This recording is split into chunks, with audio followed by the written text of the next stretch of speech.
गर्मी की राजस्थान का पारा चढ़ता ही जा रहा है। प्रदेश के अधिकांश जिलों में अधिकतम तापमान 45 डिग्री के पार हो चला है। जबरदस्त हीट वेव्स ने लोगों की मुश्किलें बढ़ा दी हैं।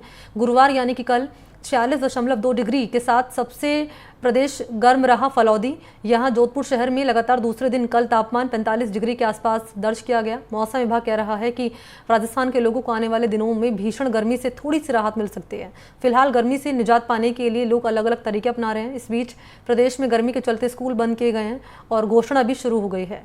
दरअसल घोषणा की गई है और कहीं जूस की दुकान पर लोग ताजगी के लिए रुख कर रहे हैं तो कहीं मुंह पर कपड़ा बांधकर सूरज की किरणों से बचने का प्रयास कर रहे हैं। अलग अलग तस्वीरें आपके सामने रख रहे हैं किस तरीके से इस भीषण गर्मी के चलते लोगों को काफ़ी परेशानियां हो रही है।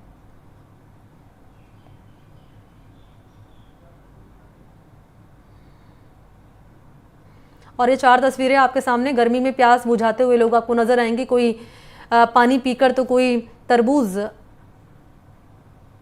का जूस लेकर किस तरीके से अपनी प्यास बुझा रहा है। गर्मी से बचने की जद्दोजहद करते हुए लोग नज़र आ रहे हैं। मुंह पर कपड़ा बांध के लोग जाते हुए नज़र आ रहे हैं। और क्योंकि ये इसलिए भी हो रहा है क्योंकि 45 डिग्री और 46 डिग्री के आसपास जो है तापमान दर्ज किया गया है और सबसे गर्म शहर रहा है फलौदी।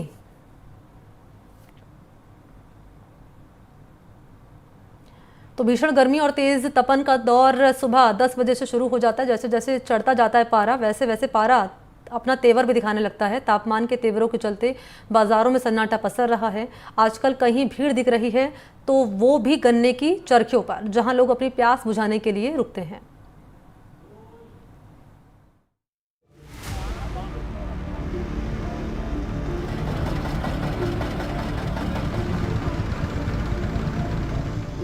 राजस्थान में इन दिनों सूर्य देवता का तेज परवान पर है। कई शहरों में तापमान मई में ही 40 डिग्री पार कर चुका है। लोग गर्मी से परेशान होकर इससे बचाव करते नजर आते हैं। घर से निकलते वक्त भी लोगों को सूरज की किरणों से बचते हुए मुंह ढककर निकलना पड़ता है। डॉक्टर्स भी गर्मी के इस मौसम में पानी वाले फलों और ताजे रस के उपयोग की सलाह देते हैं। बचाव के लिए एक तो ज्यादा धूप में 11 बजे से 4 बजे के बीच में बाहर नहीं निकले। अगर बाहर ज्यादा जरूरी काम पड़ रहा है तो सर को ढक के निकलें। पानी का सेवन ज्यादा से ज्यादा करें और जितना हो सके बाहर निकलने से बचें और पानी ज्यादा लें। तेल की चीजों का क्या? तेल की चीजें बसा है, तेल है, मसाले हैं, ये चीजों से अवॉइड करना चाहिए। फ्रूट्स लें, पानी वाली चीजें जितना हो सके ज्यादा से ज्यादा लेने की कोशिश करें।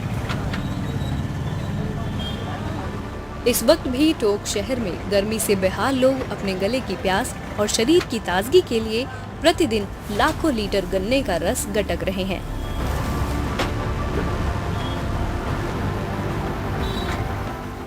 गर्मियों के मौसम में गन्ने के जूस को सेहत के लिए किसी वरदान से कम नहीं माना जाता। गन्ने का जूस न सिर्फ प्यास बुझाता है बल्कि अपने औषधीय गुणों के कारण शरीर की कई बीमारियों से भी रक्षा करता है।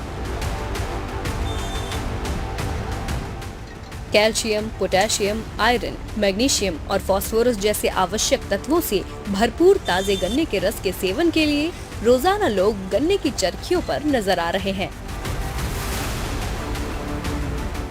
राजस्थान में इन दिनों भीषण गर्मी का प्रकोप देखने को मिल रहा है और भीषण गर्मी के प्रकोप के साथ ही लोगों का खान पान बदल रहा है। वहीं दूसरी ओर इस तरह के जो व्यापारी हैं वो गांवों से चलकर शहर में पहुंचते हैं। महिला पुरुष जो है एक दूसरे का हाथ बटाते हैं और अपना काम शुरू करते हैं। सबसे महत्वपूर्ण बात यह है कि जोड़े के रूप में जो है ये लोग न सिर्फ अपने गाँव से शहर आते हैं बल्कि एक दूसरे का हर काम में हाथ भी बटाते हैं। नाम बताएं अपना। लक्ष्मण मीणा।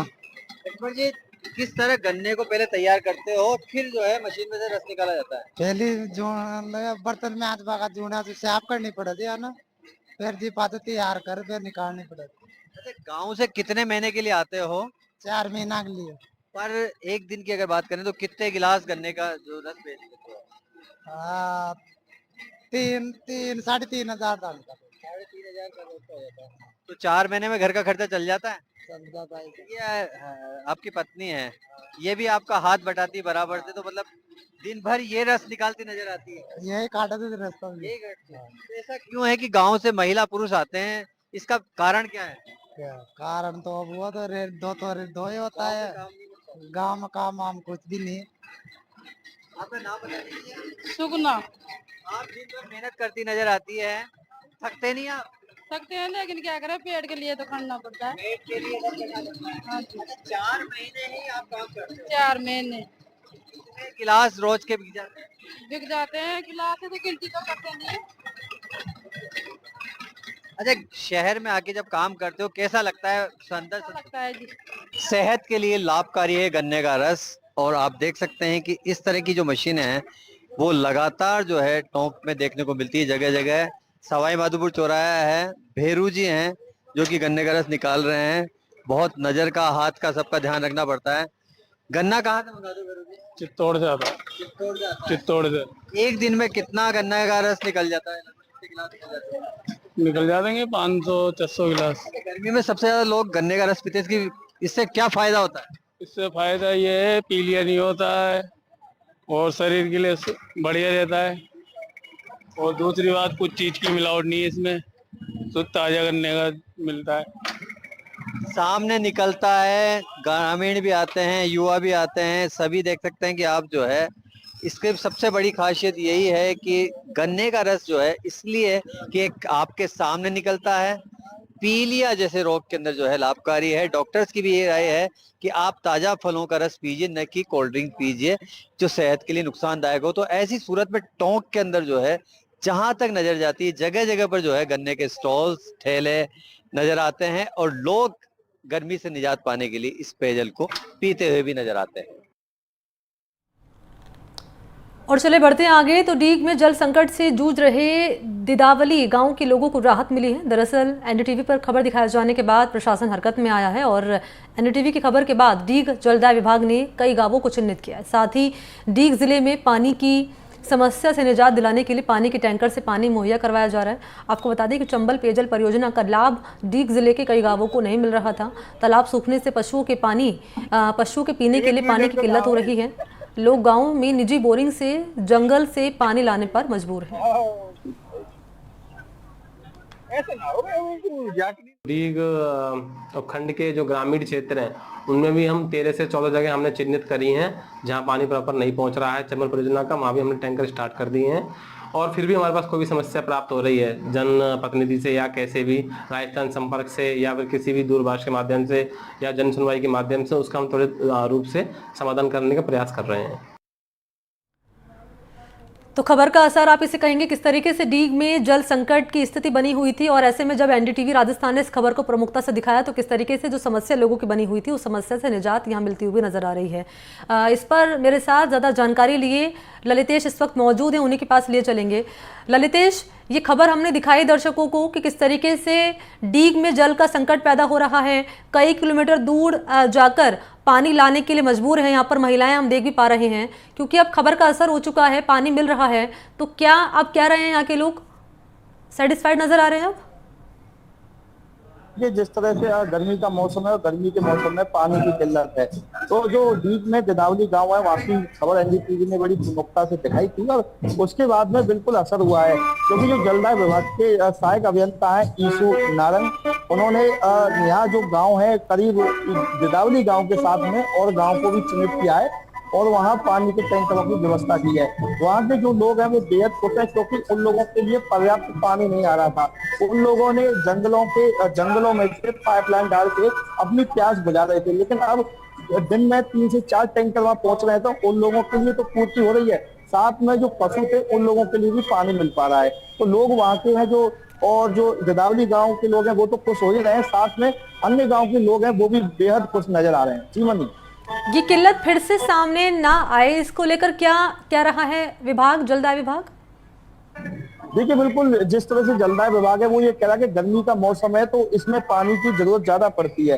तो इसको देखते हुए उन्होंने कहा है कि प्रतिदिन 4 से 5 टैंकर जो गांव है दिदावली है या इन लोगों ने 10 से 12 गांव चिन्हित किए, वहां 4 से 5 टैंकर प्रतिदिन राउंड देंगे दिन में, जिससे लोगों को पानी की समस्या नहीं आए।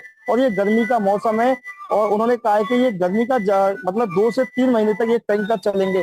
वहीं जो जिला प्रशासन है उन्होंने भी निर्देश दिए हैं कि जिस समय समय पर जलदाय विभाग के लोग और गांव को भी चिन्हित करें और जहां ज्यादा समस्या आ रही है वहाँ भी टैंकर की व्यवस्था करें। जी मनी। और ये गांवों को चिन्हित करने की प्रक्रिया कब से शुरू होगी ललितेश?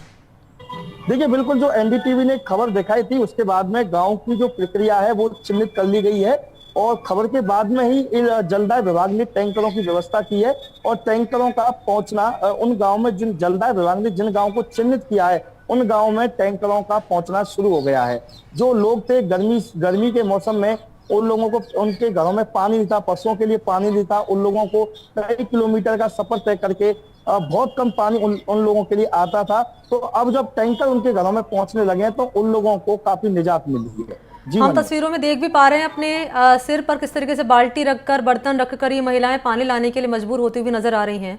और यहाँ पर प्रमुखता से, क्योंकि एनडीटीवी राजस्थान ललितेश जन सरोकार से जुड़ी ही खबरें हमेशा से दिखाता आया है और इस खबर का असर ही हम देख पा रहे हैं। अब महिलाएं क्या कह रही हैं, कितनी खुश नजर आ रही हैं और क्या अब इनका रिएक्शन है? बिल्कुल मनी, देखिए जिस तरह से जब मैं वहां से निकल रहा था, जब महिलाओं से मैंने बात की थी तो महिलाएं बड़ी परेशान थी, क्योंकि वो कहती थी कि सुबह 7 बजे के वो आ जाते थे पानी के लिए, लेकिन फिर भी 20-30 मिनट जो नल थे वो आते थे जंगलों से, जो पाइपलाइन डाल रखी थी उसके बाद में उनको कई घंटों तक इंतजार करना पड़ता था। दोपहरी का समय, गर्मी भी अब चरम पर है, तो दोपहर के 1-2 बजे भी वो पानी लेने के लिए उन नलों के पास खड़ी रहती थी।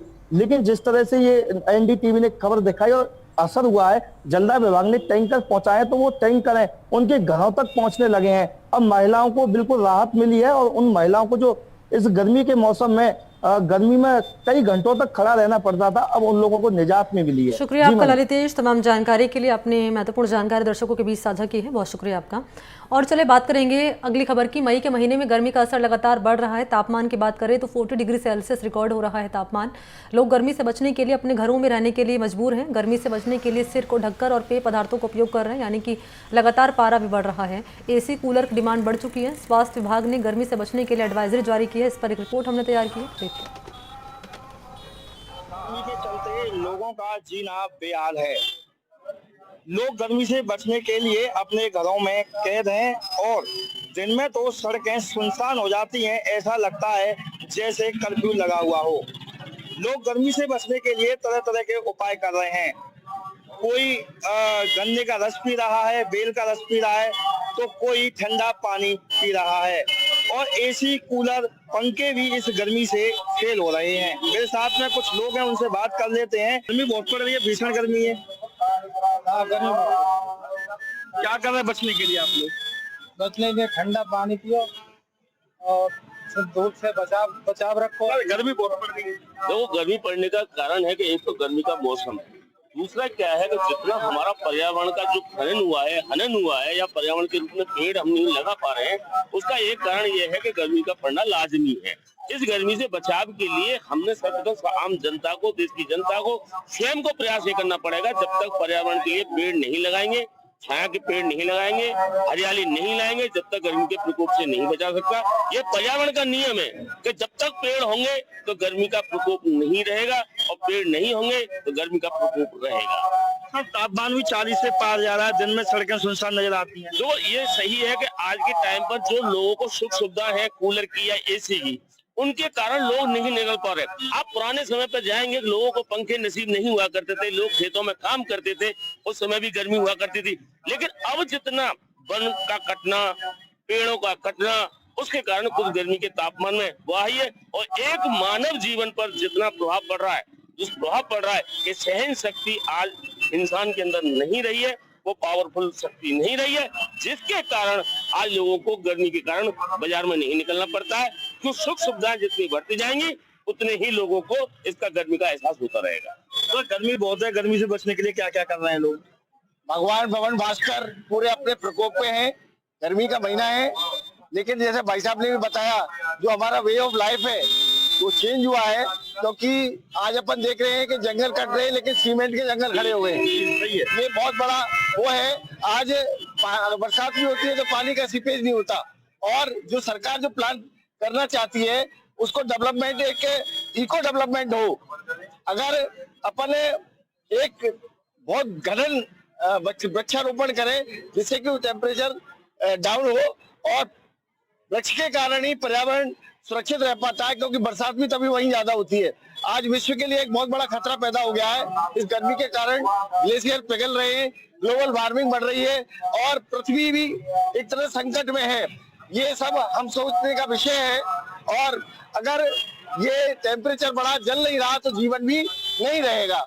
हम सबका परम कर्तव्य है। आज आप यहाँ से देखिए, पूरा डिवाइडर पे एक भी पेड़ नहीं है। सरकार को बिल्कुल एक अनिवार्य आदेश पारित करना चाहिए, हर दुकान के सामने कम से कम 2 पेड़ लगे, और उसकी नैतिक जिम्मेदारी हो।